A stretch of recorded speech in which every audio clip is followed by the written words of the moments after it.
Hey everyone, welcome to our channel. Today I'm going to show you how to set Gmail as your default email app on your iPhone running iOS 18. This is a simple process that will make it easier for you to quickly access and manage your Gmail emails. Let's get started. First, open the Settings app on your iPhone.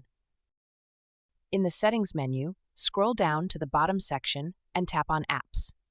Now, find and select Gmail from the list of apps. Simply tap on it. Once you've selected Gmail, tap on Default Mail app.